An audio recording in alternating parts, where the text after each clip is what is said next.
অন্তর কাঁপানো একটি প্রেমের গল্প। কাঁদবেন না প্লিজ। Love story. একটা ছেলে একটা মেয়েকে খুব ভালোবাসতো। একদিন মেয়েটা ছেলেটাকে ছেড়ে চলে যায়। কিছুদিন পর সেই মেয়েটা দেখা যায় অন্য একটি ছেলের সাথে রিক্সা করে ঘুরে বেড়াচ্ছে। অতঃপর পূর্বের ছেলেটি ক্ষিপ্ত হয়ে মেয়েটার বাসায় যায়। গিয়ে মেয়েটার গালে সজোরে থাপ্পড় মারে আর বলে, তুই এত খারাপ এটা আগে জানতাম না, জানলে তোর মতো নর্তকীর সাথে প্রেম করতাম না, তুই আসলেই একটা নষ্টা মেয়ে ইত্যাদি বলে মেয়েটাকে গালিগালাজ করে। কিন্তু মেয়েটা কোনো রেসপন্স দেয় না, অপরাধীর মতো সব সহ্য করে। যখন ছেলেটা বাসা থেকে বের হয়ে যাবে তখন মেয়েটা বলে উঠল, আবির একটা কথা ছিল। তুই আর কি বলবি? হ্যাঁ, তোর আর কি বলার আছে? কিছু না, তবে একটা অনুরোধ। কি? তাড়াতাড়ি বল। তুমি অন্য কাউকে বিয়ে করে সুখী হও, আর পারলে আমাকে ভুলে যেও।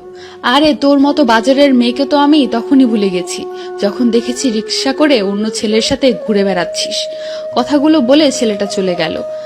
আর আরোহী বিছানায় শুয়ে চিৎকার করে কাঁদছে আর বলছে, হে আল্লাহ, তুমি কেন আমাকে এত কষ্ট দিচ্ছ? আমাকে তাড়াতাড়ি নিয়ে যাও।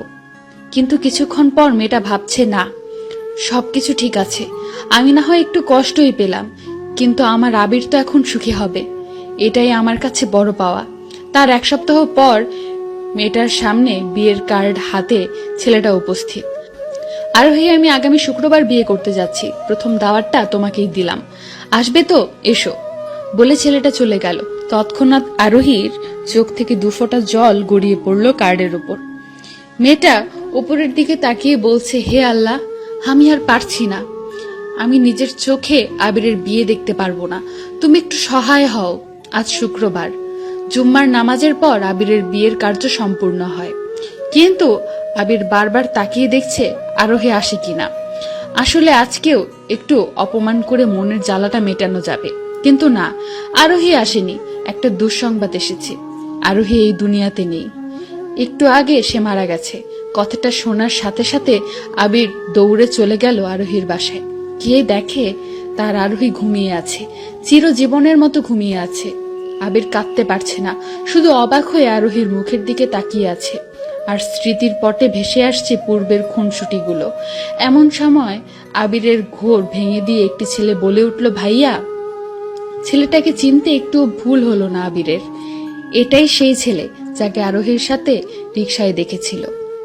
ছেলেটা আবিরের কাঁধে হাত রেখে বলেছে, ভাইয়া, আপনাকে এই চিঠিটা দিতে বলেছিল আরোহী আপু, পারলে একটু পড়ে নিয়েন। তৎক্ষণাৎ চিঠিটা উল্টিয়ে পড়তে লাগলো আবির। জানি তুমি অবাক হবে, কারণ যে ছেলেটা তোমাকে চিঠি দিল সে আমার ছোট ভাই রাফি। ও আমার মামাতো ভাই। কি করব বলো, আমি তো জানতাম না যে আমার শরীরের মরণ ব্যাধি ক্যান্সার আছে। জানলে কখনো তোমার সাথে প্রেম করতাম না। যখন জানলাম আমি ক্যান্সারের রোগী, তখন আমার পায়ের নিচ থেকে মাটি সরে গিয়েছিল। সিদ্ধান্ত নিলাম তোমার থেকে দূরে সরে যাব, না হলে তো তুমি সুখী হতে পারবে না।